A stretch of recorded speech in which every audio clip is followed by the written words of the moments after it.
For more than 100 years, Trinity Missions has been preserving the faith and serving the poor, making a difference in the lives of those who have no one else to care for them. Joining us now from Silver Spring, Maryland, is Father Michael Barth, General Custodian of the Missionary Servants of the Most Holy Trinity. Father, thanks for joining us. Yes, thank you. Good morning. Good morning.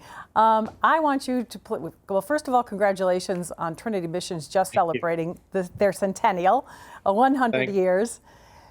Just tell our viewers more about Trinity Missions and also the Missionary Servants of the Most Holy Trinity. Yes. The Missionary Servants of the Most Holy Trinity is a religious order of pontifical right of priests and brothers. And as you mentioned, we were founded 100 years ago by Father Thomas Augustine Judge, who was actually a Vincentian priest. He worked up in the northeast area of the U.S., Boston, New York, Philadelphia, and was then transferred to Opelika, Alabama.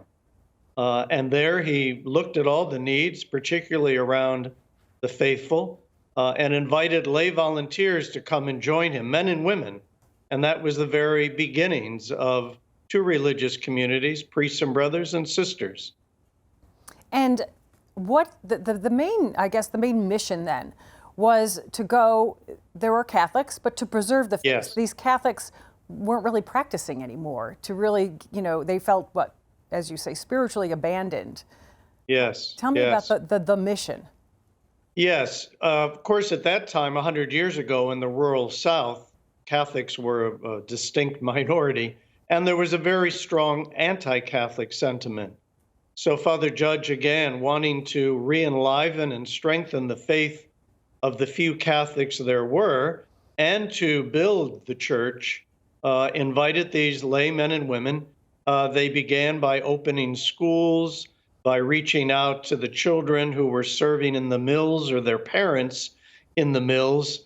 And it began to grow from there. They established a head base, if you would, at a place we call Holy Trinity, Alabama, which is not far from there. And then that grew. These lay groups of men and women first began to expand throughout the South and then into other areas of the U.S. And then now we're in 7 different countries. We go specifically to areas that are abandoned in some sense spiritually, where maybe a local diocese does not have the resources, the personnel to really be attentive to the preservation of the faith. And now what, 37 missions? There's about 37 missions in the U.S., Puerto Rico, Mexico, Costa Rica, Honduras, Haiti, Colombia.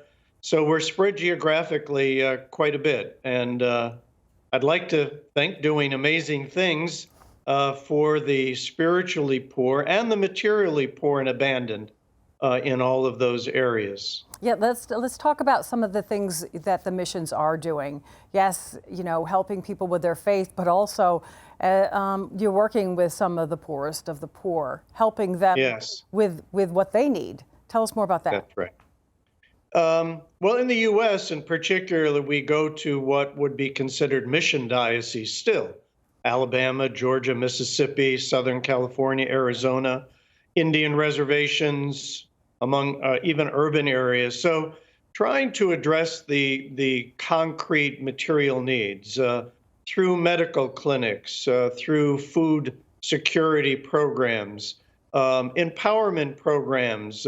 In Colombia, kind of working with a group of women to engage them in developing some small businesses to help sustain their families. In Puerto Rico, again, reaching out to those who are material in need, repairing homes, particularly after Hurricane Maria.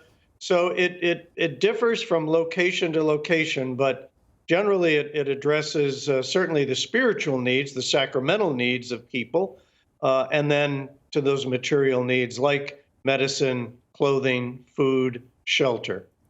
All things that in the last 2 years have been such a challenge, getting that help, I'm sure, to the missions that you are serving. Yes. Are things starting to get a little bit more back to normal now? Yeah. COVID certainly was a major challenge, as we know, for all of us globally in the U.S. as well as in the countries that we serve.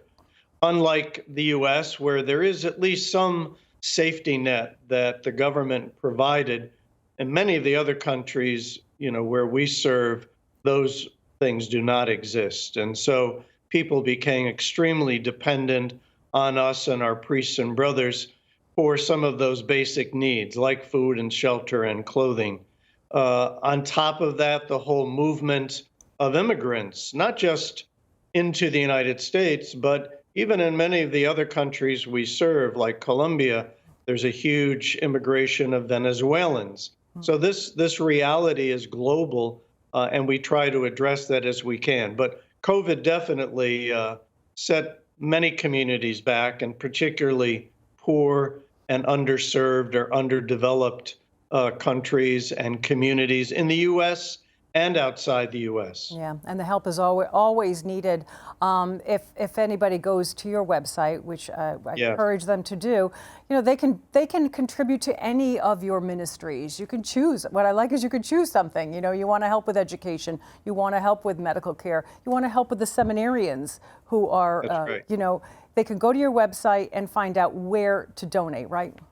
Exactly. Unlike, many or other religious communities, because we go by preference among the most poor, we depend so much on good men and women, benefactors, donors, who do go to our website and who do support us in a variety of ways. And yes, you can certainly choose what particular ministry or impact that you would like to make on the website, www.trinitymissions.org, and assist us and not only help us celebrate these 100 years, but also kind of help us move with zeal into the next 100 and continue to serve those many communities that even in our own country are still in great, great need, not only for material things, but even for the presence of the church at this moment. Yeah, well, thank you for all the work you're doing in North, Central America, the Caribbean, and again, get the word out about Trinity Missions and how we can help. Thank you, Father Mike. Thank you.